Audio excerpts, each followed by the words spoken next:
안녕하세요. 살림하는 남자입니다. 자, 이제 수목생리학 이제 시작한 지 벌써 3차신데, 진도가 굉장히 더딥니다. 왜냐면, 뭐 여러 가지도 있고, 여러분들한테 그냥 수업만 쭉 해주면, 계속해서 찍을 수 있을 것 같은데, 이게 사실 수업만 해가지고는, 여러분들이 얼마나 습득을 했는지, 직접 대면 수업이 아니고, 유튜브 수업이기 때문에 얼마나 알 수가 없죠. 그래서, 이거 뭐 더 좋은 방법이 없을까? 그래서 당연히 준비했습니다.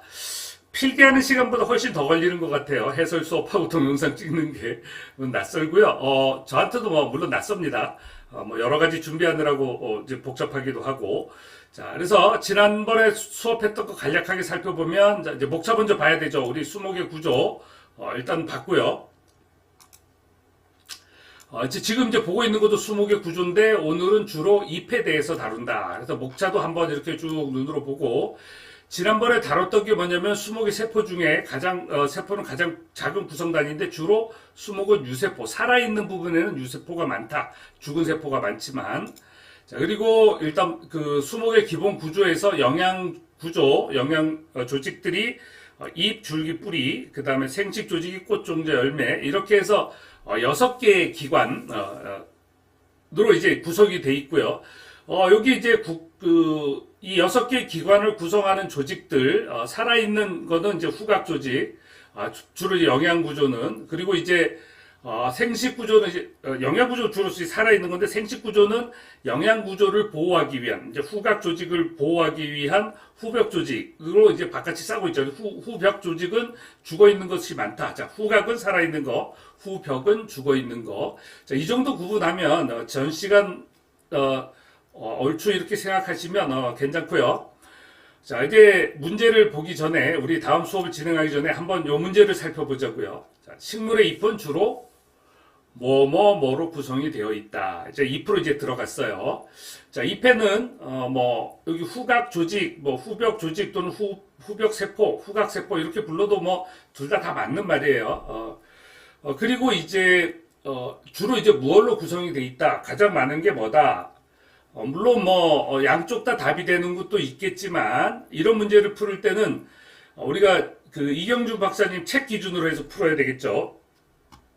이런 거는 사실 식물의 잎은 이제 주로 유세포로 구성이 되어 있고요. 유세포는 살아있는 세포이기 때문에 후각세포 라고도 볼 수 있어요. 그렇지만 후각세포와 유세포는 엄밀하게 다르죠. 그래서 식물의 잎은 주로 이제 유세포로 구성이 되어 있고 살아있는 후각세포가 많긴 합니다. 후벽세포는 죽어 있는 거고 그러니까 답이 당연히 아니고 섬유세포는 후벽세포 중에 일부죠. 당연히 답이 아니에요. 자, 통도세포가 일부죠. 자, 수목의 잎에서 그러니까 얘도 답이 아니고 그래서 제일 답에 가까운 건 유세포가 되겠고요. 자, 건조지에서 자라는 식물의 잎은 보통 우리가 잠깐 생각해 보세요. 예. 그 답이 맞는지 안 맞는지는 이제 들어보시면 되죠. 건조지의 잎은 등면엽이라고 합니다. 그래 책상 조직이 잎의 양쪽이라고 얘기하는 거는 잎이 여러 가지가 있겠지만 이 상표피와 위쪽의 상표피와 아래쪽의 하표피 양쪽의 책상 조직이 이렇게 있다는 거예요. 물론 건조지여도 이렇게 아래쪽에 있는 책상 조직이 위쪽에 있는 것만 못하겠죠. 세 번째, 잎맥에서 여기서 이제 지금 잎이 아니고 잎맥에서 1차 목구와 1차 사부의 역할로 옳은 것은 우리가 나무는 1차 사부와 1차 목부가 나중에 발달해서 2차 목부와 2차 사부로 바뀌게 됩니다. 근데 여기 연맥에 있는 1차 목부와 1차 사부의 역할, 이렇게 이제 부른 거예요. 이거 초등학교 때 배운 건데, 약간 문제 단어나 이런 것들을 배우면 헷갈릴 수 있어요. 1차 목부는 물에 녹아있는 무기양분을 통과시키며 1차 사부는 탄수화물을 주로 이동시키죠. 위에서 아래로, 얘는 아래에서 위로, 얘는 위에서 아래로 이렇게 이동을 시키게 되죠. 자, 이 문제 세 문제 다 이렇게 맞추실 수 있는 분들은 사실 이 수업의 효과가 크지 않다고 볼 수 있어요. 이제 본인이 이걸 이렇게 문제를 풀어보시면서 이 앞부분 보시면서 본인의 수준을 가늠해 보시면 될 거예요. 물론 복수 문제 준비해 놨죠. 잎은 주로 이제 유세포로 구성이 되고요. 이제 산소와 이산화탄소의 교환이 이루어지는 곳입니다. 산소와 이산화탄소가 더 구체적으로 교환이 일어나는 곳은 어디예요? 기공이죠, 기공. 그리고 이제 광합성과 증산작용을 주로 하고, O2와 CO2의 교환은 호흡 때문에도 이루어지고, 광합성 때문에도 이루어지죠. 낮 시간에는 주로 CO2를 받아들이고 이제 O2를 내뱉게 되죠. 근데 이제 이 시기가 지나고 호흡량이 더 많아지면 이제 산소를 받아들이게 되는 거죠. 그래서 그거는 유기적입니다. 꼭 낮이라고 광합성과 반대되는 낮이라고 산소를 이렇게 반드시 받아들이고 이산화탄소를 내뱉고 이렇게 하는 건 아니에요. 자기가 이제 엽육 조직이 얼마나 있는가에 따라서 다르고요. 광합성을 잎에서만 하느냐? 아니에요. 줄기와 열매도 이제 광합성을 하고요. 엽록소가 초기에는 가지고 있습니다. 그래서 이제 초기에는 광합성을 하고요. 사실 동물도 광합성을 하는 종류가 있어요. 거미나 이런 애들이 뭐 햇빛을 받아서 이렇게 간다고는 하지만 진짜 광합성이라고 하면 엽록소가 있어야 되죠. 그죠? 그 엽록소가 여러 개 모여진 엽록체가 있어야 되고 그 엽록체를 흡즙하는 종류, 우리가 진딧물 종류는 물로 이제 많이 흡즙을 하면서 그 흡즙할 때 이제 엽록체가 이제 딸려 들어가죠. 그래서 이제 광합성을 하게 됩니다. 물론 이제 그게 나중에 분해되면 계속해서 할 수 있는 건 아니고 그 기관이 파괴될 때까지겠죠. 자, 일단 먼저 피자식물의 잎과 나자식물의 잎을 살펴볼 건데, 자, 피자식물의 잎은 제일 상단이 이제 각피로 이루어져 있습니다. 이 각피는 큐티클층이라고 부르는데, 증산작용을 억제하기 위해서, 사실 증산작용이라고 썼는데, 잎을 통한 증발작용이겠죠, 그죠? 물론 나무에서 일어나는 것 전체를 증산작용이라고 한다면 할 말은 없습니다. 다만 이 책에서는 우리가 증산작용이라고 이경준 교수님은 써놓으셨는데 잎에서 일어나는 것은 엄밀하게 보면 이렇게 기공을 통한 수분이 나가는 게 아니기 때문에 증발작용으로 봐야 될 것 같아요. 근데 요거는 여러분들이 판단하세요. 이거는 경우에 따라서 맞을 수가 있고 경우에 따라서 틀릴 수도 있는데 이렇게 이제 그 디테일한 부분은 사실 이렇게 쓰면서도 신경 쓰기 어려워요. 그리고 사실은 제 판단은 그런 건데, 이경주 박사님 판단은 증산이었어요. 그래서 이 부분은 여러분들도 알아서 판단하십시오. 잎에서는 잎면의 각피에서는 사실 증산작용이 일어나지 않는다. 그러니 이 증발작용으로 봐야 되지 않겠냐. 수분이 이제 햇빛에 마르는 거니까 저는 이제 이렇게 보는 거고요. 이 잎의 구조는 여기 이제 가지에 붙어 있는 잎 자루, 엽병이 있고 위로 이제 엽신이 있습니다. 그리고 이게 엽맥이 주맥, 측맥 이렇게 가겠죠. 옆으로 가는 걸 측맥, 위쪽으로 주로 이제 앞에서 끝까지 가는 게 이제 주맥인데 얘의 이제 단면을 이렇게 잘라서 이렇게 확인한 거죠. 그래서 상표피와 하표피가 있고 상표피 쪽에는 여기 하표피의 큐티클층이 더 얇아요. 그리고 이제 여기서부터 요 사이를 상표피 아래와 하표피 사이에 이제 엽육 조직이라고 부르는 거고요. 그래서 여기 제일 윗부분 엽육 조직을 상세하게 살펴보면 제일 위쪽에는 책상 조직, 책 모양으로 쫙 꽂혀 있다는 거예요. 제 머리 위에 지금 제 손가락 위에 제 머리 위로 여기 보이는 책이 보이죠? 책이 이렇게 나란히 꽂혀 있죠. 이 모양으로 꽂혀 있다는 얘기입니다. 그리고 자, 순서도 한번 봐두세요. 제일 위에 각피, 상표피, 책상 조직. 그리고 여기 보면 1차 목부는 위쪽으로 붙어 있어요. 위쪽이라고 얘기하면 뭐냐면 상표피 쪽으로, 잎이 윗면 상표피 쪽으로. 그 하표피 쪽에 1차 사부가 있어요.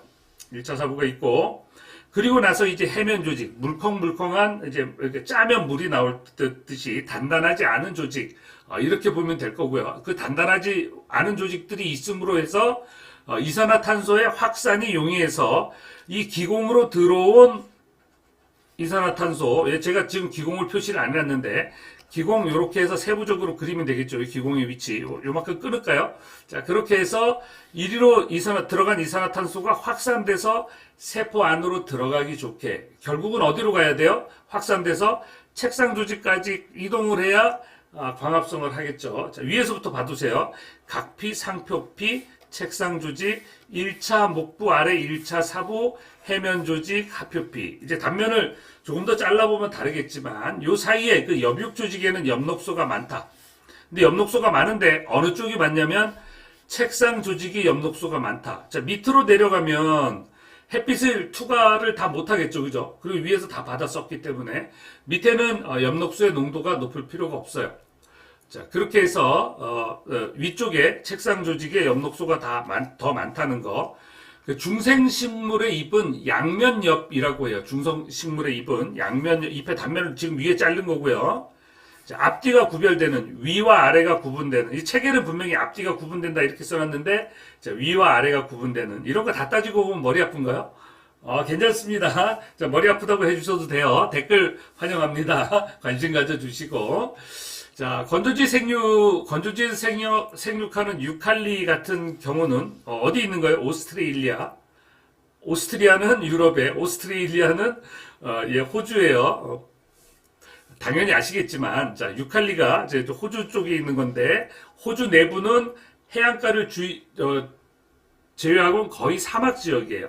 그래서 건조 지역이 많아요. 그 유칼리 숲이 주로 많은데, 이 등면엽이라는 건 뭐냐면, 여기 우리가 위아래 온대 건조에서는 책상 조직이 위에서만 있었죠. 위에서만 있었는데, 여기 아래쪽으로 유칼리로 내려오면, 책상 조직이 위에도 있고, 아래에도 책상 조직이 있는데, 빽빽하진 않겠죠.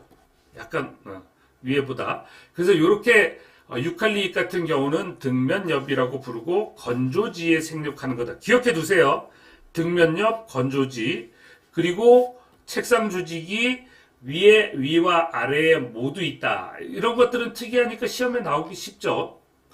자, 연맥에는 1차 목부와 1차 사부가 있는데 이제 연맥으로 넘어갔습니다. 연맥이 어느 부위인지는 아실 거고 1차 목부는 상표피 쪽에 가깝고 하표피 쪽에 가까운데 이제 이 연맥은 엽신에 골고루 분포한 게 연맥입니다. 근데 연맥에 주로 뭐가 있냐면 인맥에 뭐가 있냐면 또는 여기 엽병, 연맥 요게 비슷비슷한 엽신 비슷한 거지만 반드시 구분해 주셔야 돼요. 자, 이런 거 보시면서 여기 엽병, 여기는 전체는 엽신, 얘는 연맥, 인맥 요렇게 한자를 쓰니까 이제 조금 헷갈리는 거죠. 자, 이렇게 해서 1차 목부는 상표피 쪽에 수분 이동을 하고 1차 사부는 하표피 쪽에 있어서 주로 탄수화물을 이동하게 한다. 그래서 연맥은 엽신에 골고루 분포하고 있다. 그래서 기계적인 잎에 기계적인 지탱을 하는 거다. 잎에.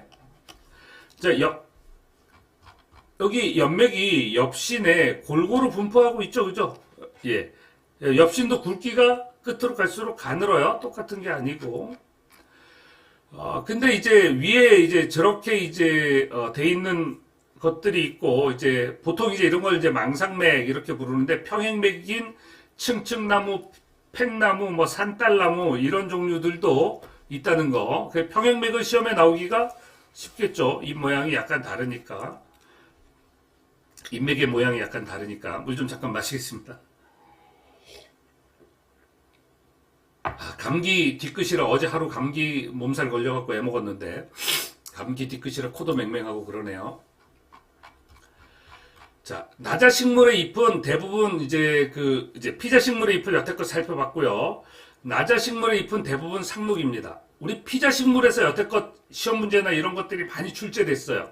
그럼 사실 이제 공무원 시험 공부하시는 분들은 요 뒤쪽에 나자식물의 잎에도 어느 정도 신경을 써줘야 돼요. 근데 나자식물의 잎은 특이한 뭐가 시험에 종종 나오냐면 우리 여기 이제 이 수지도와 이제 관속의 분포 이런 것들이 주로 시험에 나와요. 그래서 시험에 많이 안 나오니까 문제도 그만큼 그쪽이 덜 뽑았겠죠. 여기 이제 보시면 나자식물의 잎은 이제 은행목과 이제 은행목은 넓은 잎을 가지고 있고 구가목과 주목목은 침엽을 가지고 있어요. 그리고 은행목과 주목목은 우리가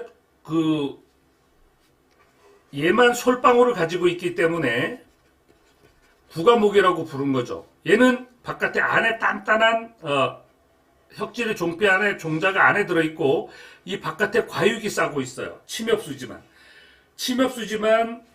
화렵수처럼. 근데 사실 침엽수라고 부르면 안 되고 이걸 나자식물이라고 불러야 되죠. 자, 나자식물이 뭐였어요? 한번 상기해 보세요. 그리고 피자식물은 뭐였고, 자, 피자식물은 종자가 어디에 들어있어요? 씨방 안에 들어있는 거고, 그 종자가 결국은 뭐가 변해서 된 거예요? 배주가. 근데 여기 이제 침엽수 같은 경우는 미씨라고 구분하게 돼요. 그러니까 이건 약간 구분을 해줘야 되고, 미씨와 종자. 미씨가 나중에 발달하면 종자가 되는 건데, 이 종자가 이제 그 안에 들어있는 게 이제 피자식물이라는 거예요. 자, 그러면 우리가 미씨가 키워드로 해서 그냥 외워도 상관없지만 더 세밀하게 구분을 해주셔야 되고, 은행목은 사실 여태껏 우리가 살린 기사 시험에 보면 은행을 지문에 섞어놓고 다음 중 침엽수가 아닌 것은 이렇게 은행을 섞어놓고 은행으로 유도하거나 아니면 이 은행을 침엽수로 분류를 해서 이렇게 했는데 사실 이게 안 맞다는 의도로 이제 그 이경준 박사님은 은행목은 넓은 잎, 그러니까 화렵수다, 화렵수. 근데 우리는 원래 생리학적으로 잎의 해부학적 구조로 보면 화렵수인데 우리는 얘가 원래 나자식물이기 때문에 근데 더 정확하게는 사실은 이 은행목은 나자식물도 아니에요. 나자식물도 아니에요. 그럼 더 이렇게 바꿔서 얘기하자면 피자식물이 아니니까 침엽수로 분류를 했을 뿐이에요. 그러니까 다소 복잡하게 들리겠지만 이경준 박사님은 이제 이걸 염두에 두신 거죠. 이렇게 출제되면 이 문제는 사실 좀 문제인데, 근데 그런 문제들이 사실 기사 문제에 출제에 문제가 있는 것들이 종종 있었어요. 지금은 이제 그런 문제가 사라졌지만 그것 때문에 이 부분을 서술해 놓으신 것 같아요. 제가 뭐 이경준 박사님을 잘 알진 못하지만 저도 그 부분이 안타까웠거든요. 자, 광엽, 잎이 넓은 잎입니다. 화렵인데 해부학적 구조로는 침엽하고 똑같고 잎의 해부학적 구조. 잎맥이 쭉 이렇게 돼 있잖아요. 잎맥이 다 이렇게 줄로 돼 있잖아요. 그죠? 얘를 다 뜯으면 어떻게 돼요? 침엽이 되는 거죠. 뭐 소나무처럼. 자, 잎맥 자체가 하나하나가 다 이제 독립돼서 나가는 구조니까. 근데 이거는 뭐 기사 시험에서 뭐 한두 문제 틀려도 60점 넘는 건 문제가 아니기 때문에, 어쨌든 솔방울을 가지는 목본식물을 우리가 코니페루스라고도 부르고, 이제 코니퍼스. 그래서 얘를 이제 구가는 솔방울이다. 솔방울을 가진 목본식물을 우리는 구가목이라고 부른다. 솔방울이 없는 목본식물이 침엽수, 그러니까 화렵수가 아닌 것들이 있는데 그게 주목목과 은행목이다. 그 주목목은 우리가 침엽수로 넣을 수 있다. 은행목은 명확하게는 침엽수는 아니지만 우리가 나자식물인데 우리가 관례상 침엽수로 분류를 했었다. 산림 쪽에서는. 근데 나무의사나 이제 국가문화유산 관리 수리기술자 이런 분들은 또 이렇게 받아들이면 안 돼요. 산림 쪽의 관례가 꼭 이분들한테 다 통한다고 볼 수는 없는 거니까. 그래서 낙엽성 나자식물 이렇게 해서 이제 나자식물이 대부분 다 상록수란 말이에요. 상록수. 그런데 대부분 상록이기 때문에 나자식물로 해서 이런 건 시험에 나올 수 있죠. 은행나무, 잎갈나무. 잎갈나무는 두 가지가 있어요. 우리가 알고 있는 우리 조립용으로 많이 심는. 그래서 우리가 낙엽이 뭐냐면 낙엽이 지는 소나무.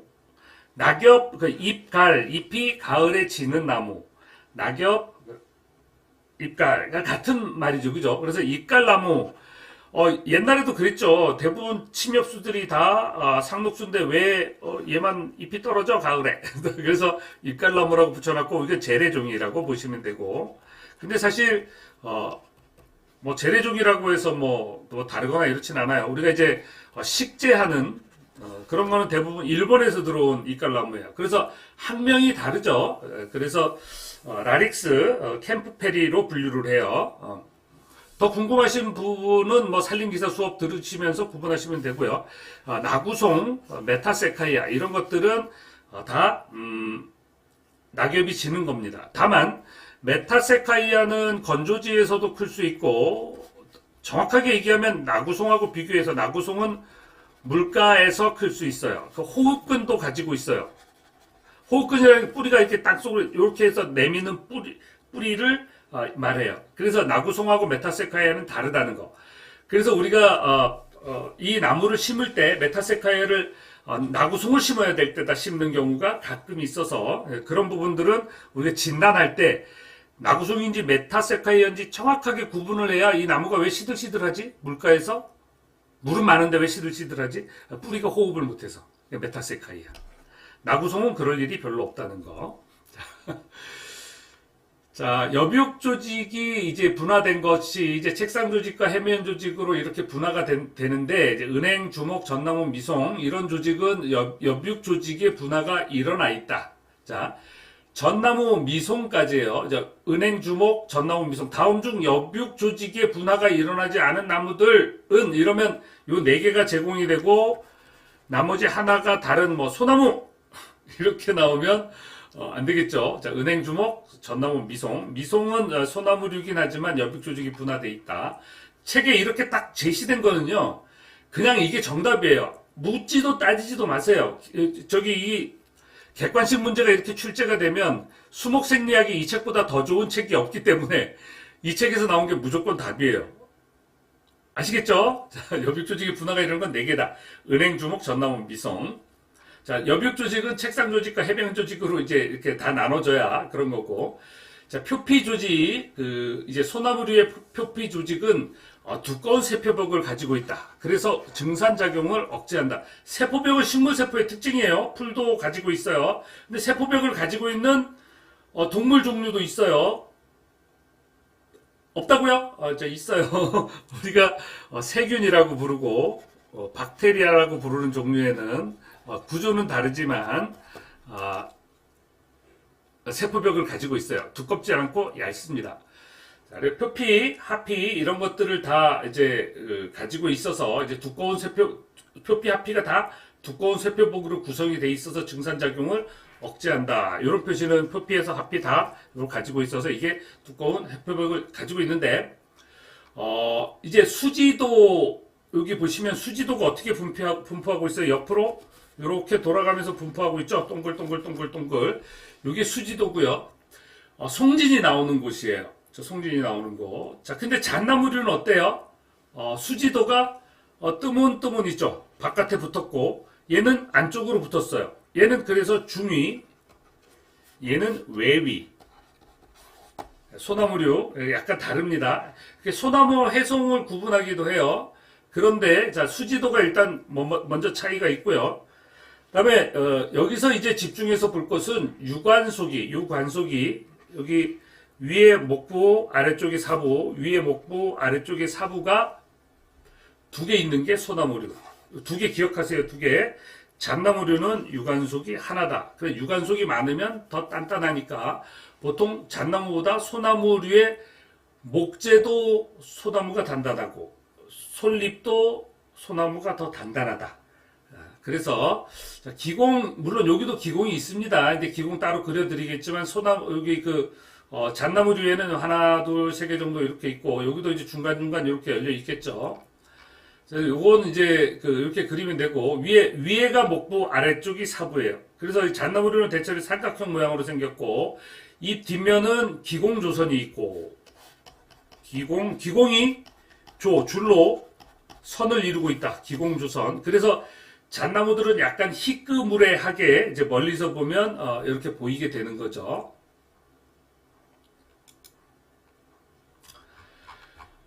자, 이 기공의 구조가 지금 피자식물과 이제 나자식물의 구조가 달라요. 자, 이거 뭘 중점적으로 봐야 되냐면 오른쪽에 지금 나자식물, 이제 소나무류라고 보시면 되고 피자식물이에요. 그래서 부세포 또는 반족세포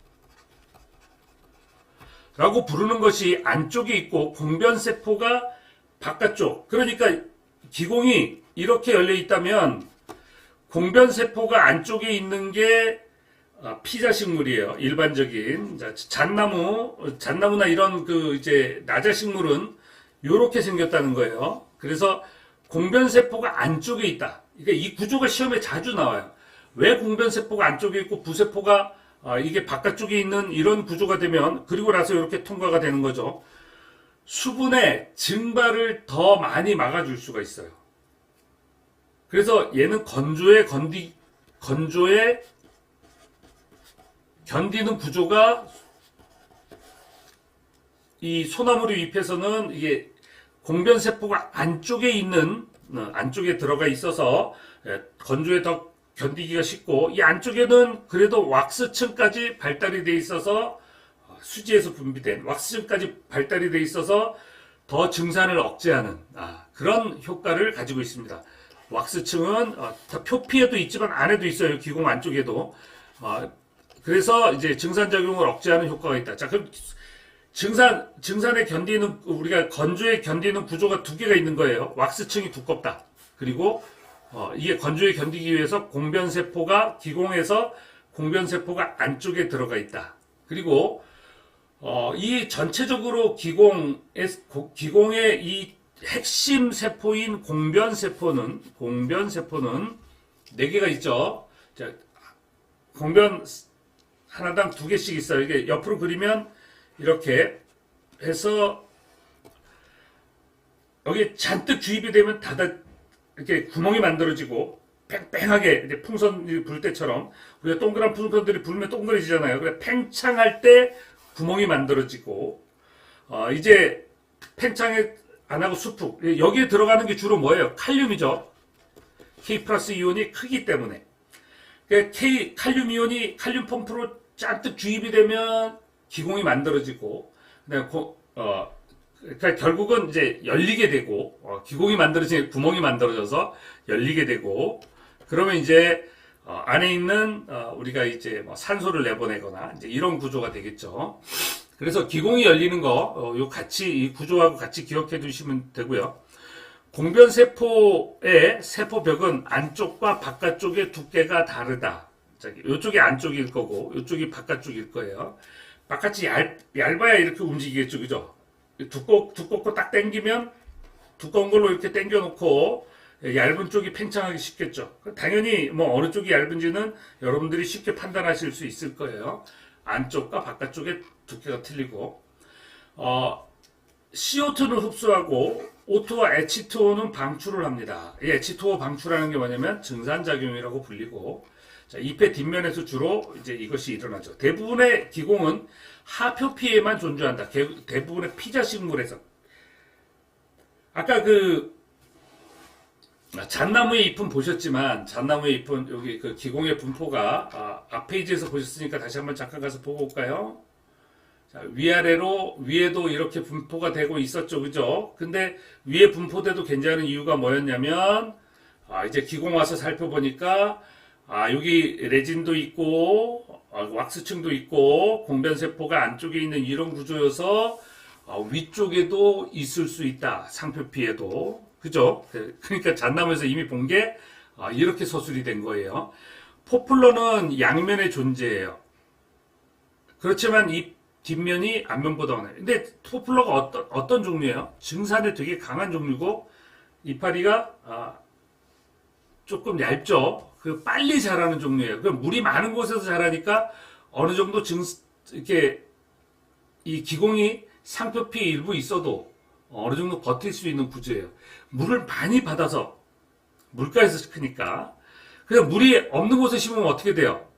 포플러 같은 경우는 죽기 쉽죠. 자, 그래서 포플러는 잎의 양면에 객관식, 자, 공무원 시험 공부하시는 분들, 포플러 라고 딱 해서 뭐 자연계에는 뭐 완벽한 법칙이 없어요.